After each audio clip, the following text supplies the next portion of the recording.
नमस्कार, news India देख रहे हैं आप। मैं हूं आपके साथ पूजा अग्रवाल। बुलेटिन में आप सभी का स्वागत। शुरुआत खबरों के साथ करेंगे। 45 दिन की यात्रा में महाकुंभ से प्रदेश की अर्थव्यवस्था को बूस्टर डोज मिला है। सीएम योगी की माने तो इस बार महाकुंभ ने सिर्फ ऐतिहासिक सफलता हासिल नहीं की, बल्कि महाकुंभ से प्रदेश की अर्थव्यवस्था को भी बल मिला।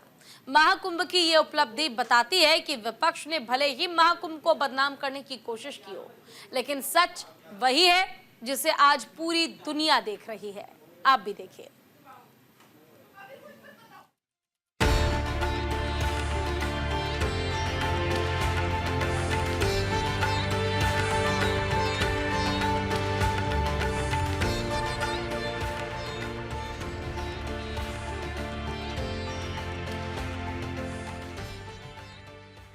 महाकुंभ के दिव्य और भव्य आयोजन ने न सिर्फ प्रयागराज की आध्यात्मिक प्रतिष्ठा को बढ़ाया, बल्कि शहर की अर्थव्यवस्था को भी महत्वपूर्ण बढ़ावा दिया। 45 दिनों तक चलने वाला ये आयोजन व्यापारियों के लिए बहुत फायदेमंद साबित हुआ। महाकुंभ के दौरान होटल और रेस्टोरेंट्स उद्योगों के अच्छे दिन लौटे, तो वहीं टूर ऑपरेटर्स और खुदरा व्यापारियों का कारोबार भी खूब फला फूला। विशेषज्ञों का अनुमान है कि महाकुंभ प्रयागराज की अर्थव्यवस्था को 200% से 300% तक बढ़ा सकता है। जिसमें कैट ने स्वयं इस बारे में कहा है कि महाकुंभ में लगभग 3 लाख करोड़ यानी 360 बिलियन अमेरिकी डॉलर से अधिक का व्यापार हुआ है, यानी इससे लेन देन हुआ है। ये प्रदेश की अर्थव्यवस्था में सहभागी बनेगा। महाकुंभ 2025 प्रदेश की अर्थव्यवस्था को 3.5 लाख करोड़ का लाभ इससे मिलने का अनुमान है और प्रयागराज और आसपास के जनपदों को इसका प्रत्यक्ष और अप्रत्यक्ष लाभ प्राप्त हुआ है। महोदय, इसमें भारत के जो मुख्य आर्थिक सलाहकार हैं बी अनंत नागेश्वरन, उन्होंने इस बात को कहा है कि महाकुंभ मेले के कारण उपभोग खर्च में तेज बढ़ोतरी की उम्मीद थी। सीएम योगी ने विधानसभा में बजट पर जवाब देते हुए महाकुंभ पर भी चर्चा की। इस दौरान उन्होंने यूनेस्को के डायरेक्टर टिम कर्टिस के बयान को भी चर्चा का आधार बनाया। यूनेस्को के डायरेक्टर टिम कर्टिस ने जो बयान दिया, उन्होंने कहा कि यूनेस्को ने 2019 में कुंभ मेले को मानवता के मूर्त सांस्कृतिक धरोहर के रूप में मान्यता दी। इससे पहले 1923 में इसके सामाजिक, आर्थिक एवं पर्यावरणीय प्रभावों की निगरानी की जा रही थी। उन्होंने कहा, कुंभ मेला प्राकृतिक और सांस्कृतिक धरोहर के रूप में विश्व को एक नई दृष्टि प्रदान करता है। इसी के साथ सूबे के मुखिया योगी आदित्यनाथ ने दुनिया के अखबारों में महाकुंभ के आयोजन को लेकर छपी खबरों का भी जिक्र किया। उन्होंने सदन को बताया कि महाकुंभ को लेकर दुनिया भर की मीडिया में क्या नजरिया रखा। महोदय, विदेशी मीडिया ने भी जो टिप्पणियां की हैं महाकुंभ प्रयागराज के बारे में, द वॉल स्ट्रीट जर्नल ने जो यूएस की है, एक ऐसा आयोजन था जहां अमेरिका की कुल आबादी से ज्यादा लोग जुटे। बीबीसी, महाकुंभ मानवता का सबसे बड़ा समागम था। एक्सप्रेस ट्रिब्यून, यह विश्व का सबसे बड़ा धार्मिक समारोह था। द न्यूयॉर्क टाइम्स, यह आयोजन में केवल श्रद्धालु और पर्यटक ही नहीं बल्कि नेता और हस्तियां भी पहुंची थी। राइटर्स, यह डिजिटल कुंभ था। इसमें व्यवस्था बनाने के लिए तकनीक की बेहतरीन इस्तेमाल किया गया। मुख्यमंत्री योगी आदित्यनाथ ने प्रदेश की अर्थव्यवस्था पर पड़ने वाले असर को बताते हुए विपक्ष को भी जवाब दिया। उन्होंने बिना नाम लिए सदन में अखिलेश यादव के नाविकों वाले बयान को दोहराया।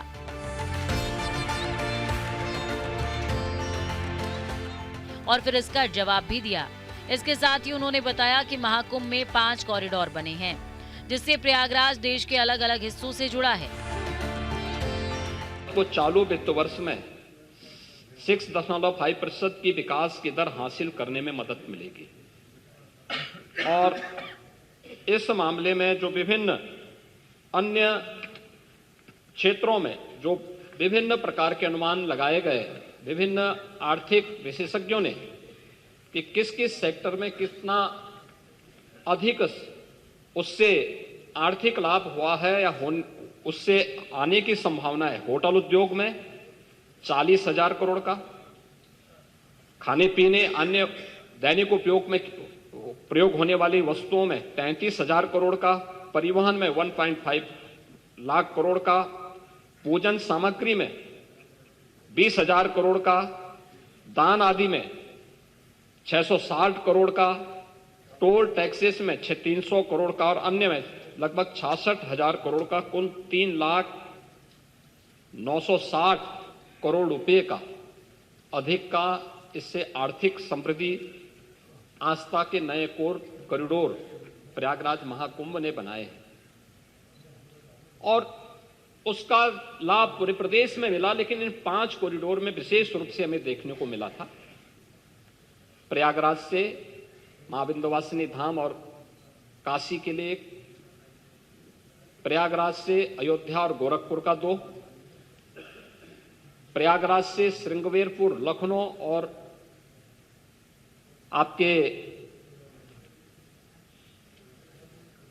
नेमित सारण्य का एक 3रा कॉरिडोर,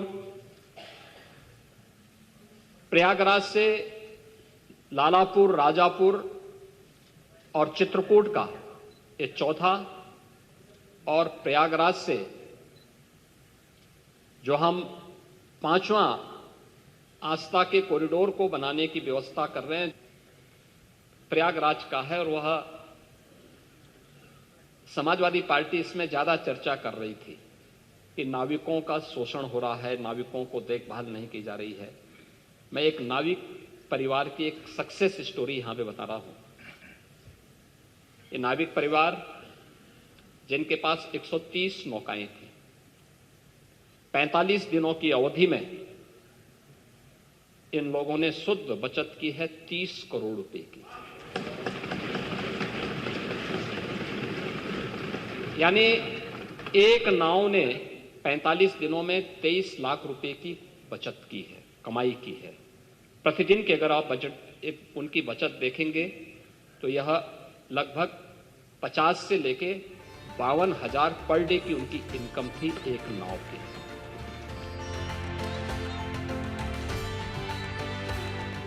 सीएम योगी आदित्यनाथ ने न सिर्फ विपक्ष के सवालों का जवाब दिया, बल्कि उन कर्मचारियों का आभार भी जताया जिनकी वजह से महाकुंभ आस्था का सबसे सफल आयोजन बन पाया।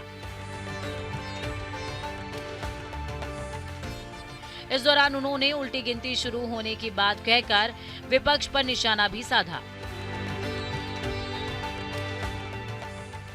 साथ ही सीएम योगी ने दावा भी ठोक दिया कि 2027 के चुनाव में भी मौजूदा विपक्ष की भूमिका में ही रहेगा। इस पूरे महाकुंभ के आयोजन को स्वच्छ बनाए रखने में जिन्होंने योगदान दिया था, उन स्वच्छता कर्मियों के साथ भी और जिन्होंने स्वास्थ्य की सेवा, कोई संक्रमण और कोई बीमारी नहीं फैलने दी, ऐसे स्वास्थ्य कर्मियों के साथ में जो हेल्थ वॉरियर्स थे, उनके साथ में हम लोगों ने पहला आयोजन किया था, उनका सम्मान का कार्यक्रम किया था। इस आयोजन के बाद हमारा दूसरा जो आयोजन था वह नाविकों के साथ ही था। नाविकों के साथ भी हमने संवाद बनाया था, उनके लिए भी हमने एक पैकेज की घोषणा की। इसके उपरांत हमने परिवहन निगम से जुड़े हुए उन लोगों के प्रति और रेलवे के उन सभी अधिकारियों और कर्मचारियों के प्रति भी हम लोगों ने धन्यवाद ज्ञापित किया था जिन्होंने श्रद्धालु जनों को वहां तक पहुंचाने में अपना योगदान दिया। उनके साथ भी हम लोगों ने कार्यक्रम किया था। और इसके उपरांत हम लोगों ने चौथे कार्यक्रम में सुरक्षा और प्रशासन से जुड़े हुए लोगों के साथ भी हम लोगों ने एक कार्यक्रम आयोजित किया था। बहुत नकारात्मक तरीके से प्रस्तुत करने का प्रयास किया, लेकिन आपकी नकारात्मक बातों पे न प्रदेश की जनता को न देश की जनता को ही विश्वास था।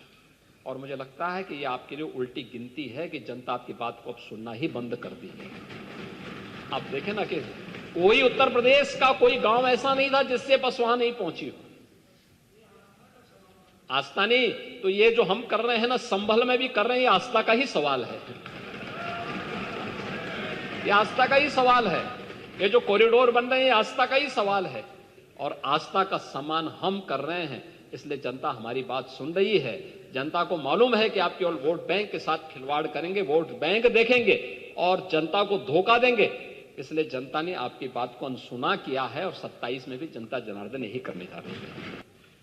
और उसी आस्था के सवाल के साथ जोड़ने के लिए ही सरकार ने इस आयोजन के साथ जुड़ करके और ये जो 7,500 करोड़ रुपए खर्च किए थे, केवल कुंभ के आयोजन के लिए नहीं किए थे। हमारे लिए यह आयोजन प्रयागराज जैसी पौराणिक सिटी के सस्टेनेबल डेवलपमेंट के प्लान का एक व्यवस्थित विकास की एक रूपरेखा तैयार करने की भी थी। और महाकुंभ के बहाने प्रयागराज के अंदर उस प्रकार के इंफ्रास्ट्रक्चर को देने में सफल। महाकुंभ में न सिर्फ सनातनियों ने आस्था की डुबकी लगाई, बल्कि दुनिया को एकता का संदेश भी दिया और प्रदेश की अर्थव्यवस्था में भी अहम योगदान दिया। 45 दिनों तक चलने वाले महाकुंभ के दौरान 66 करोड़ से ज्यादा श्रद्धालुओं ने संगम में आस्था की डुबकी लगाई, जिसका नतीजा अनाज, सब्जियां, गद्दे, फर्नीचर, टेंट समेत बाकी कारोबार को भी 30 से 40 गुना लाभ हुआ। संगम क्षेत्र में नाविकों, ऑटो रिक्शा चालकों, फेरी वालों और व्यापारियों ने भी अच्छी खासी कमाई की। महाकुंभ के आयोजन के दौरान 45 दिनों में एक नाविक ने 23 लाख रुपए कमाए हैं।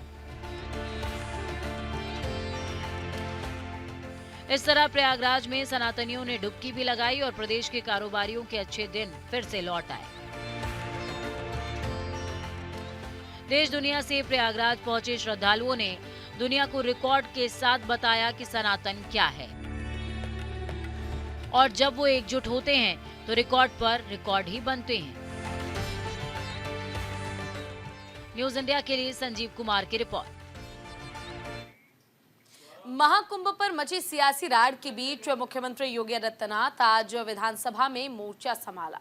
इस दौरान उन्होंने महाकुंभ की उपलब्धियां भी गिनवाई और विपक्ष पर दुष्प्रचार करने का भी आरोप लगाया। सीएम योगी ने विपक्ष के उन सभी बयानों को सदन में दोहराया जिनकी आड़ लेकर विपक्ष ने महाकुंभ पर सियासत की थी। देख रिपोर्ट।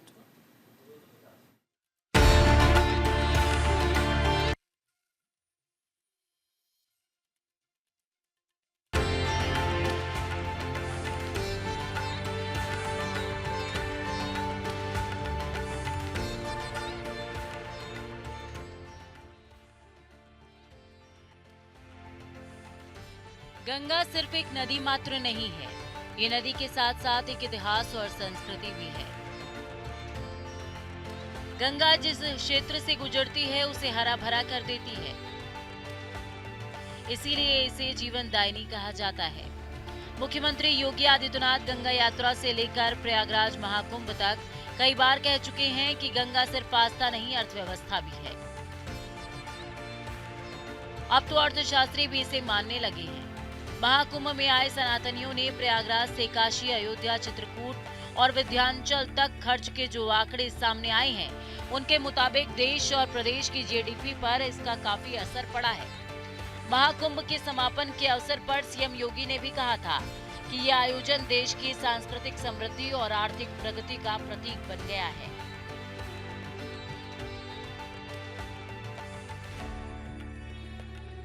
दो 200 से अधिक सड़कों का चौड़ीकरण हुआ, 14 फ्लाईओवर बने, 9 अंडरपास बनाए गए, 12 कॉरिडोर बने, अक्षयवट कॉरिडोर,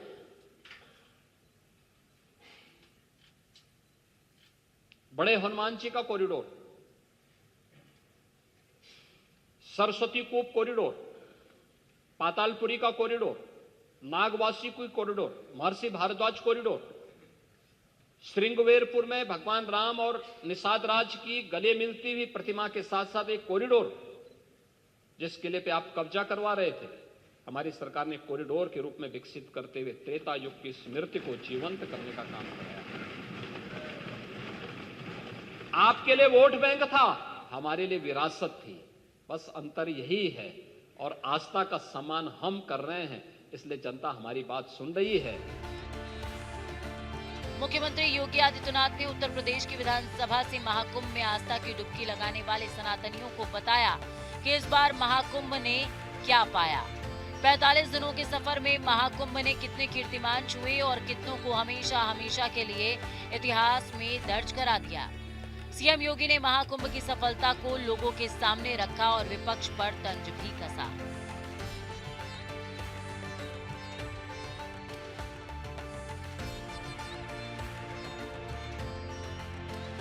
हम मना नहीं कर रहे हैं, मैं तो आपको धन्यवाद दे रहा हूं कि आप कुंभ में गए। 13 में आपको जाने नहीं दिया, हमने इस बार मना नहीं किया, क्योंकि जो मेरी आस्था थी वही आपकी भी आस्था है। लेकिन चच्चू बहक गए, फिर खा गए गच्चा, और चाहते थे लेकिन किस मुंह से जाएं, इसलिए चूक गए और पुण्य से भी वंचित हो गए।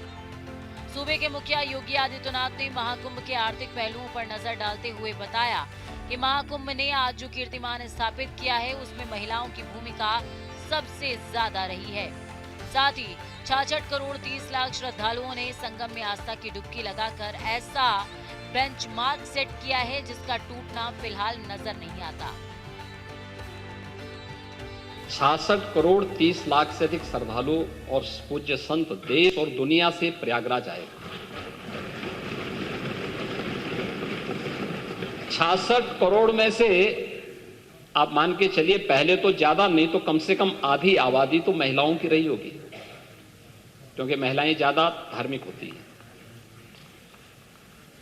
और एक भी छेड़खानी की घटना नहीं, एक भी अपहरण की घटना नहीं, एक भी लूट की घटना नहीं, एक भी हत्या की घटना नहीं, एक भी कोई ऐसा उदाहरण नहीं जो उत्तर प्रदेश को या भारत को या सनातन धर्मावलंबियों को कटघरे में खड़ा करता हो। उन्होंने विपक्ष पर करारा प्रहार करते हुए बताया कि महाकुंभ के सफल आयोजन ने साबित कर दिया है कि बीजेपी सभी को साथ लेकर चलती है। महाकुंभ में किसी के साथ कोई भी भेदभाव नहीं हुआ। सभी धर्मों के लोगों ने पवित्र संगम में आस्था की डुबकी लगाई। यही है सबका साथ सबका विकास। हमारा तो आदर्श है सर्वे भवन्तु सुखिनः सर्वे सन्तु निरामया।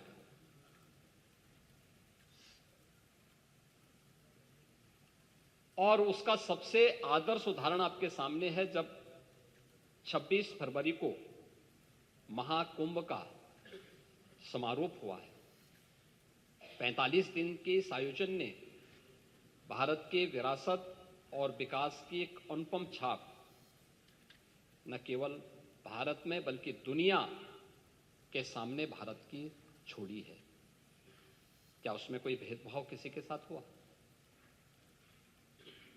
न जाति का भेद था, न क्षेत्र का भेद था, न मत और मजहब का भेद था। 100 से अधिक देशों के लोग आए, बड़े श्रद्धा भाव के साथ आए। विधानसभा में चर्चा तो बजट पर थी, लेकिन सीएम योगी ने महाकुंभ के आर्थिक बजट को सामने रखकर विपक्ष को जमकर सुनाया। सीएम योगी ने विपक्ष के उन सभी बयानों को एक एक करके उठाया जो विपक्षी नेताओं ने महाकुंभ के दौरान देकर सरकार पर निशाना साधा था। सीएम चले इस बुलेटिन में इतना ही। नमस्कार।